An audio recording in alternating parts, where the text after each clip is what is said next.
In today's episode, how I busted a devious scheme. Colleague and her brain fart with new microwave. It can't be that simple, can it? I will never find it again. Before we get started, make sure to subscribe so you will never miss a video. So let's get started. How I busted a devious scheme. So, people seem to like to hear about my work with POS. Yes, it means both point of sale and the other you're thinking about. So here's another story. Once again, it have been quite a few years since this happened, so the details are a bit iffy. I will just throw in some dramatization to fill out those gaps in my memory. Background: for those of you that didn't read the last post, I worked for an outsourced IT service desk, and we were serving one of the bigger retail companies in our country. Because of that, we were handling the technical side of their cashier machines, henceforth known as POS, and its peripherals. At this point, I've worked here for a bit under a year, and have done quite well for myself. One day I received a ticket, not through the normal queue. My team leader came to me and needed me to take care of something. The IT director of the retail company had reached out to our company for some help going through some logs. IT director of retail company, DRC. Store manager of this one store, SM. Detective OP. Piecing together some emails/information/ticket text to make it into a conversation, not actual conversation. DRC: hi, we need your help, but we need you to be super discreet about it. You need to look through some logs for the past 2 weeks for all the transactions at Store X. SM here will assist if you need anything. OP: hi, hello, sure thing. But what exactly am I looking for? Could you please describe the problem? DRC: remember, discretion is key. We don't want anyone finding out before we know more. OP: yes, of course, so what the issue? SM: someone is stealing from the store.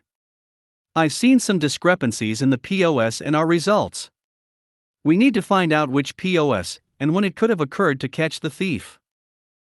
DRC: we don't know if there's a thief yet, but yes, we need you to look through the logs to see if it's a technical error or if there's actually money missing. Background: we usually don't handle the money side of their troubles, but we do, however, handle the transactions to the card company. It's the SM's job to look up discrepancies, but they usually pawn it off to us cause some reason. Usually it's some tens of dollars missing due to technical errors with double registration or with E. So I pull out all the info from the POS and transactions for the store at the given dates and start looking through the numbers. And what do I find? About $2,000 of discrepancies. I don't actually remember the number, it was enough to raise an eyebrow. So I dug deeper, and after hours, was probably 2 minutes of looking, I find a pattern. Every other or third sale had a duplicate. Think I even saw some triplets. I'd see $10.02, $5.54, $5.54, $18.89, $20.30, $30.40, $30.40, and so on. I've seen this at other stores as well when there were discrepancies, so I knew where to look. Event log for computer restart. And yes, at every time there was a double transaction, there were a reboot nearby. So after gathering all of the information, following conversation occurred, again not an actual conversation, and also these are a wild dramatization. OP: hi everyone, please gather up for the best detective you have ever seen. Yours truly, have found the culprit. It's your POS. You see, every time the POS hangs, your employees just restart the POS. When this occurs during a sale, the POS still remember that there's a transaction, but it can't be resumed. Instead, it just sends it to the card company that reject it as a duplicate. So looking at the transactions on the POS, it looks like there's money missing. The hard drive on this particular POS is dying, so it hangs a lot more than usual. That's why the numbers are so high. What I imagine their reply to be: DRC: wow, OP, you are truly the best detective. SM: you are so smart. What their actual reply was: DRC, oh, thanks, SM, please place an order for a new drive. SM, me. So that's the story of how I busted the devious scheme of the computer trying to steal our monies. Colleague and her brain fart with new microwave. I no longer work tech support, but I am the only young guy at a workplace of 50 plus Y old people, so I still end up being asked to fix/set up things. We got a new microwave today, and when I got to work, my colleague was visibly upset, brought me to the kitchen where I could see the brand new culprit and manual pages all over. We got this new microwave today, I plugged it in, and it says to set up time, but I guess it got stuck in the setup phase.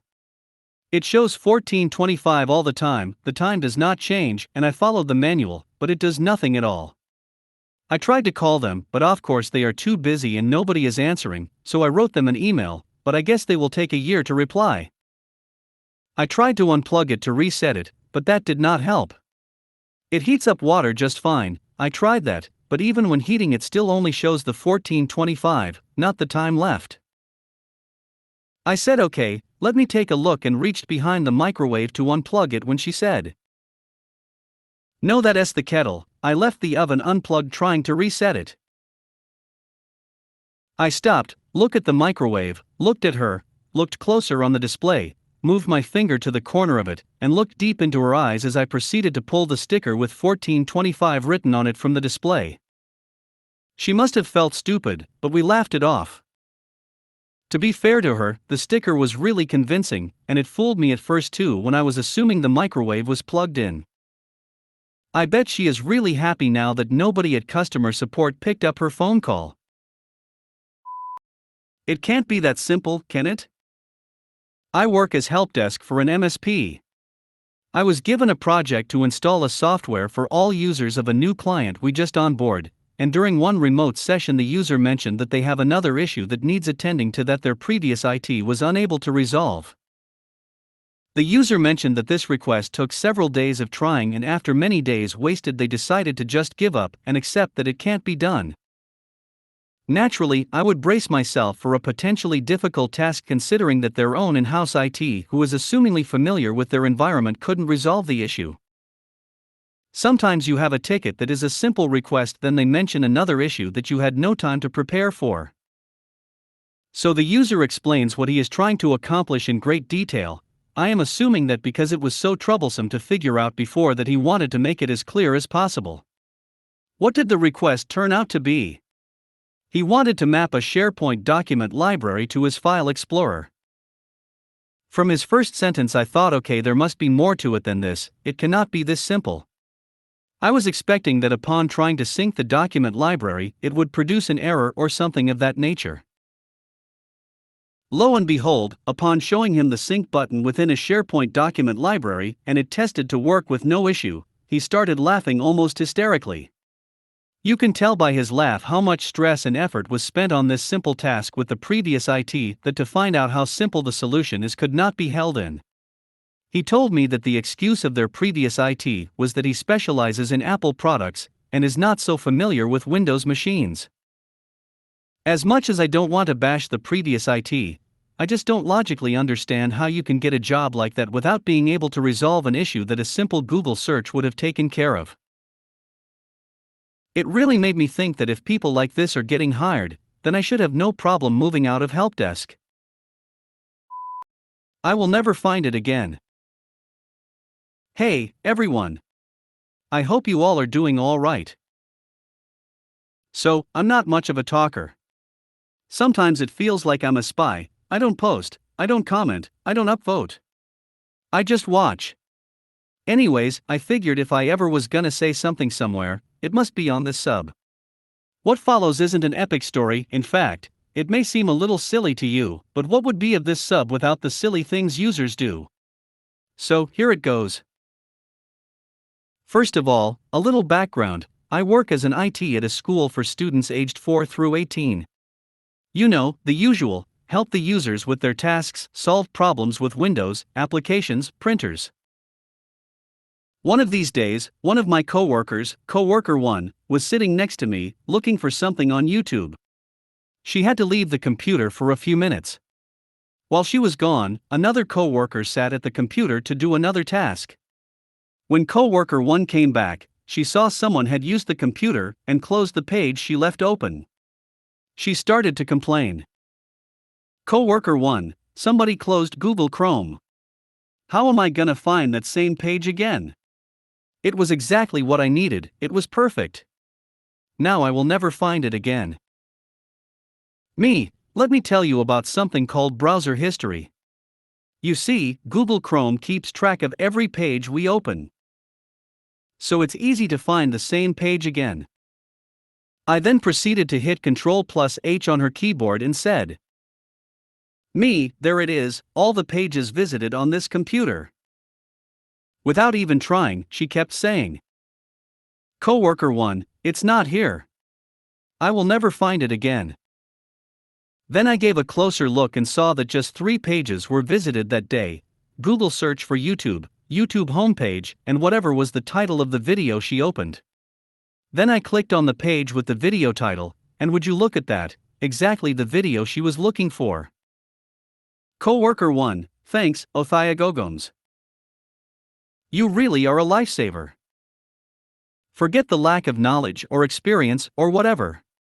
What baffles me the most is that even when you give them everything they need, even a thing as simple as the browser history, they still won't be able to do it. You know the saddest part? I am sure she learned nothing.